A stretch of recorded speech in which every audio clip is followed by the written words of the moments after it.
Hello everyone, आप सभी का वाणी मंच यूट्यूब चैनल पर हार्दिक स्वागत है।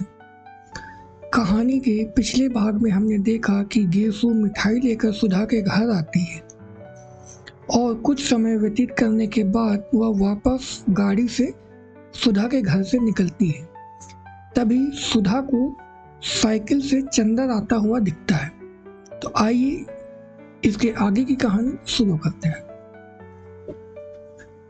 गेसो की गाड़ी मुश्किल से फाटक के बाहर गई होगी कि साइकिल पर चंदर आते हुए दिख पड़ा। सुधा ने बहुत गौर से देखा कि उसके साथ कौन है, मगर वह अकेला था। सुधा सचमुच झल्ला गई।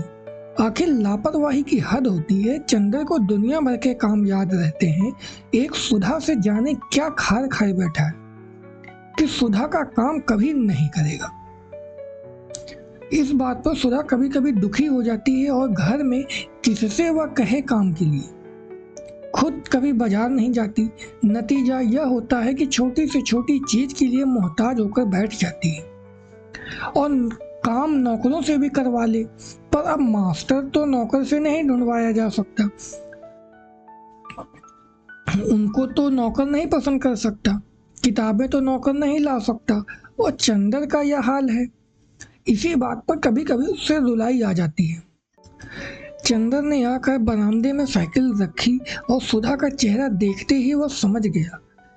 काहे मुंह बना रखा है, 5 बजे मास्टर साहब आएंगे तुम्हारे, अभी उन्हीं के यहाँ से आ रहे हैं। बिसरिया को जानती हो, वही आएंगे।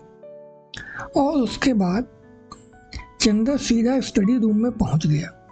वहां जाकर देखा तो आराम कुर्सी पर बैठे ही बैठे डॉक्टर शुक्ला सो रहे हैं। अतः उसने अपना चार्ट और पेन उठाया और ड्राइंग रूम में आकर चुपचाप काम करने लगा। बड़ा गंभीर था वह। जब इंक घोलने के लिए उसने सुधा से पानी नहीं मांगा और खुद गिलास लाकर आंगन में पानी लेने लगा, तब सुधा समझ गई कि आज दिमाग कुछ बिगड़ा है। वह एकदम तड़प उठी। क्या करे वह? वैसे चाहे वह चंद्र से कितना ही ढीठ क्यों न हो, वह चंद्र गुस्सा रहता था तब सुधा की रूह कांप उठती थी। उसकी हिम्मत नहीं पड़ती थी कि वह कुछ भी कहे, लेकिन अंदर ही अंदर वह इतनी परेशान हो उठती थी कि बस। कई बार वह किसी न किसी बहाने से ड्राइंग रूम में आई, कभी गुलदस्ता बदलने, कभी मेज पोस्ट बदलने, कभी अलमारी में कुछ रखने, कभी अलमारी में से कुछ निकालने, लेकिन चंदर अपने चार्ट में निगाह गड़ाए रहा। उसने सुधा की ओर देखा तक नहीं। सुधा की आंख में आंसू छलक आए। वह चुपचाप अपने कमरे में चली गई और लेट गई। थोड़ी देर वह पड़ी रही। पता नहीं क्यों वह फूट फूट कर रो पड़ी। खूब रोई और फिर मुंह धोकर आकर पढ़ने की कोशिश करने लगी। जब हर अक्षर में उसे चंदर का उदास चेहरा नजर आने लगा तो उसने किताब बंद करके रख दी और ड्राइंग रूम में आ गई। चंदर ने चार्ट बनाना भी बंद कर दिया था और कुर्सी पर सिर टेके छत की ओर देखता हुआ जाने क्या सोच रहा था। वह जाकर सामने बैठ गई तो चंदर ने चौंक कर सिर उठाया और फिर चार्ट को सामने खिसका लिया। सुधा ने बड़ी हिम्मत करके कहा, चंदर। क्या? बड़े भर्राए गले से चंदर ने बोला। इधर देखो, सुधा ने बहुत दुलार से कहा। क्या है? चंदर ने उधर देखते हुए कहा। अरे सुधा, तुम रो क्यों रही हो? सुधा कहती है, हमारी बात पर नाराज हो गए तुम। हम क्या करें, हमारा स्वभाव ही ऐसा हो गया। पता नहीं क्यों तुम पर इतना गुस्सा आ जाता है। सुधा के गाल पर 2 बड़े बड़े मोती ढलक आए। अरे पगली, मालूम होता है तुम्हारा तो दिमाग बहुत जल्दी खराब हो जाएगा। हमने तुमसे कुछ कहा है? कह लेते तो हमें संतोष हो जाता। हमने कभी कहा तुमसे कि तुम कहा मत करो, गुस्सा मत हुआ करो, मगर तुम तो फिर गुस्सा मन ही मन में छिपाने लगते हो। इसी पर हमें रुलाई आ जाती है। नहीं सुधी, तुम्हारी बात नहीं थी और हम गुस्सा भी नहीं थे। पता नहीं क्यों मन बड़ा भारी सा था। क्या बात है? अगर बता सको तो बताओ, वरना हम कौन है तुमसे पूछने वाले। सुधा ने बड़े करुण स्वर में कहा। तो तुम्हारा दिमाग खराब हुआ? हमने कभी तुमसे कोई बात छिपाई? जाओ अच्छी लड़की की तरह मुंह धो आओ। सुधा उठी और मुंह धोकर आकर बैठ गई। अब बताओ क्या बात थी? कोई एक बात हो तो बताएं। पता नहीं तुम्हारे घर से गए तो एक न एक ऐसी बात होती गई कि मन बड़ा उदास हो गया। आखिर फिर भी कोई बात तो हुई होगी। बात ये हुई कि तुम्हारे यहाँ से मैं घर गया खाना खाने, वहां देखा चाचा जी आए हुए हैं, उनके साथ एक कोई साहब और हैं। खैर बड़ी खुशी हुई। खाना वाना खाकर जब बैठे तब मालूम हुआ कि चाचा जी मेरा ब्याह तय करने के लिए आए हैं और साथ वाले साहब मेरे होने वाले ससुर हैं। जब मैंने इनकार कर दिया तो बहुत बिगड़ कर चले गए और बोले हम आज से तुम्हारे लिए मर गए और तुम हमारे लिए मर गए। तुम्हारी माता जी कहाँ हैं? प्रतापगढ़ में। लेकिन वो तो सौतेली हैं और वे तो चाहती ही नहीं कि मैं घर लौटूं। लेकिन चाचा जी जरूर आज तक मुझसे कुछ मोहब्बत करते थे। आज वह भी नाराज होकर चले गए। सुधा कुछ देर तक सोचती रही, फिर बोली, तो चंदर तुम शादी कर क्यों नहीं लेते? नहीं सुधा, शादी नहीं करनी है मुझे। मैंने देखा कि जिसकी शादी हुई कोई भी सुखी नहीं, सभी का भविष्य बिगड़ गया। और क्यों एक तवालत पाली जाए, जाने कैसी लड़की हो क्या हो। तो उसमें क्या, पापा से कहो उस लड़की को जाकर देख लें। हम भी पापा के साथ चले जाएंगे। अच्छी हो तो कर लो ना चंदर, फिर यहीं रहना, हमें अकेला भी नहीं लगेगा। क्यों? नहीं जी, तुम तो समझती नहीं हो। जिंदगी निभानी है, कोई गाय भैंस खरीदना है। चंदर ने हंसकर कहा, आदमी एक दूसरे को समझे बूझे प्यार करे तब ब्याह के भी कोई मायने हैं। तो उसी से कर लो जिससे प्यार करते हो। चंदर ने कुछ जवाब नहीं दिया। बोलो, चुप क्यों हो गए? अच्छा, तुमने किसी को प्यार किया चंदर? क्यों, बताओ ना। शायद नहीं। बिल्कुल ठीक, हम भी यही सोच रहे थे अभी। सुधा बोली। क्यों, ये क्यों सोच रही थी? इसलिए कि तुमने किया होता तो तुम हमसे थोड़ी ही छिपाते, हमें जरूर बताते, और नहीं बताया तो हम समझ गए कि अभी तुमने किसी से प्यार नहीं किया। लेकिन तुमने यह क्यों पूछा सुधा? यह बात तुम्हारे मन में उठी कैसे? कुछ नहीं, अभी गेसू आई थी, वह बोली, सुधा तुमने किसी से कभी प्यार किया है? असल में वह अख्तर को प्यार करती है, उससे उसका विवाह होने वाला है। हाँ, तो उसने पूछा कि तूने किसी से प्यार किया है? हमने कहा नहीं। बोली तो अपने से छिपाती है तुम। तो हम मन ही मन में सोचते रहे कि तुम आओगे तो तुमसे पूछेंगे कि हमने कभी प्यार तो नहीं किया है, क्योंकि तुम ही एक हो जिससे हमारा मन कभी कोई बात नहीं छिपाता। अगर कोई बात छिपाई भी होती हमने तो तुम्हें जरूर बता देती। फिर हमने सोचा शायद कभी हमने प्यार किया हो, तुम्हें बताया हो, फिर हम भूल गए हों। अभी उस दिन देखो, हम पापा की दवाई का नाम भूल गए और तुम्हें याद रहा। शायद हम भूल गए हों और तुम्हें मालूम हो, कभी हमने प्यार तो नहीं किया ना? नहीं, हमने तो कभी नहीं बताया। चंदर बोला। तब तो हमने प्यार व्यार नहीं किया। गेसू यूं ही गप उड़ा रही थी। सुधा ने संतोष की सांस लेकर कहा, लेकिन बस, चाचा जी के नाराज होने पर तुम इतने दुखी हो गए हो जाने दो नाराज। पापा तो हैं अभी। क्या पापा मोहब्बत नहीं करते तुमसे? सो क्यों नहीं करते, तुमसे ज्यादा मुझसे करते हैं। लेकिन उनकी बात से मन तो भारी हो ही गया। उसके बाद गए बिसरिया के यहाँ और बिसरिया ने कुछ बड़ी अच्छी कविताएं सुनाई और भी मन भारी हो गया। चंदर ने कहा, लो, तब तो चंदर तुम प्यार करते होगे जरूर से। सुधा ने हाथ पटक कर कहा, क्यों?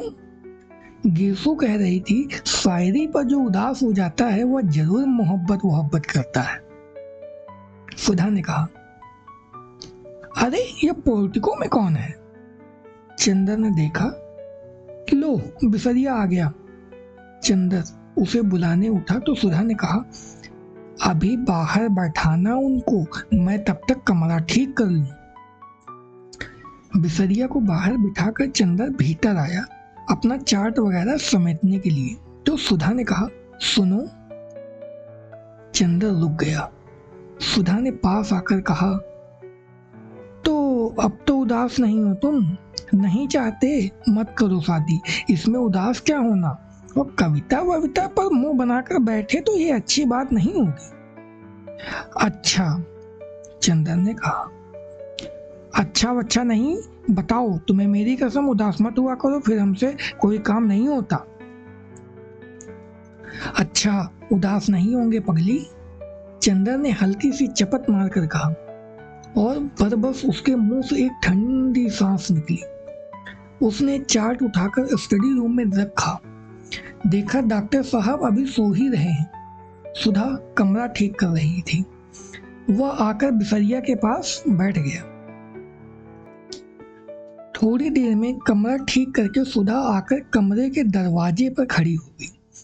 चंदर ने पूछा, क्यों, सब ठीक है? उसने सिर हिला दिया लेकिन कुछ बोली नहीं। यही है आपकी शिष्या सुश्री सुधा शुक्ला, इस साल बीए फाइनल का इम्तिहान देंगी। बिसरिया ने बिना आंखें उठाए ही हाथ जोड़ लिए। सुधा ने हाथ जोड़े, फिर बहुत सकुचा सी गई। चंदर उठा और बिसरिया को लाकर उसने अंदर बैठा दिया। बिसरिया के सामने सुधा और उसके बगल में चंदर। चुप, सभी चुप। अंत में चंदर बोला, लो तुम्हारे मास्टर साहब आ गए, अब बताओ तुम्हें क्या क्या पढ़ना है। सुधा चुप। बिसरिया कभी यह पुस्तक उलटता कभी वह। थोड़ी देर बाद वह बोला, आपके क्या विषय हैं? जी, बड़ी कोशिश से बोलते हुए सुधा ने कहा, हिंदी, इकोनॉमिक्स और गृह विज्ञान। और उसके माथे पर पसीना झलक आया। आपको हिंदी कौन पढ़ाता है? बिसरिया ने किताब में ही निगाह गड़ाए हुए ये कहा। सुधा ने चंद्र की ओर देखा और मुस्कुराकर फिर मुंह झुका लिया। बोलो ना तुम खुद, ये राजा गर्ल्स कॉलेज में है, शायद मिस पवार हिंदी पढ़ाती हैं। चंदर ने कहा, अच्छा अब आप पढ़ाइए, मैं अपना काम करूं। चंदर उठकर चल दिया। स्टडी रूम में मुश्किल से चंदर दरवाजे तक पहुंचा ही होगा कि सुधा ने बिसरिया से कहा, जी मैं पेन ले आऊं? और लपकती हुई चंदर के पास पहुंच गई।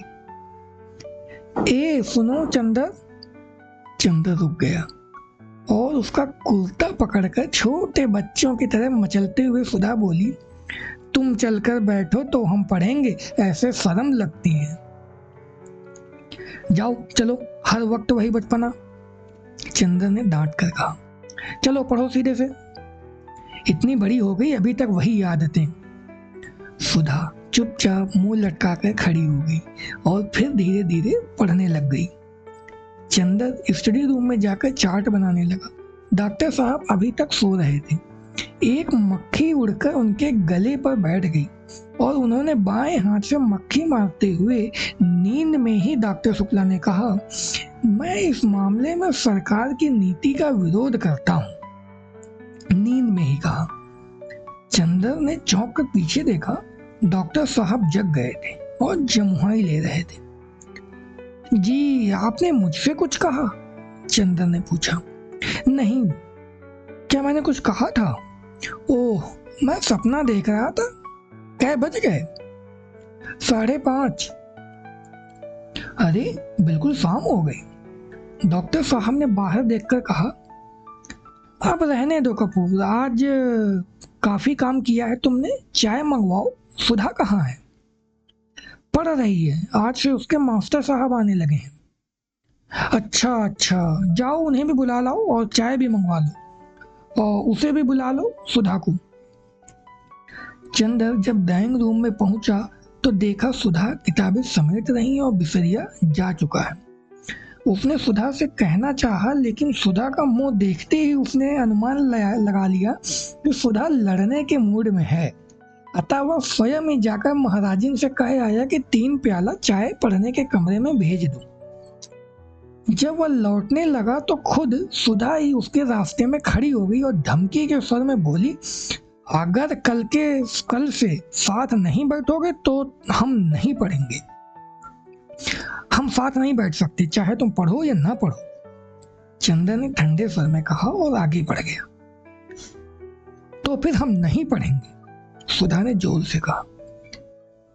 क्या बात है, क्यों लड़ रहे हो तुम लोग? डॉक्टर शुक्ला अपने कमरे से बोले। चंदर कमरे में जाकर बोला, कुछ नहीं, ये कह रही हैं कि पहले हम कहेंगे।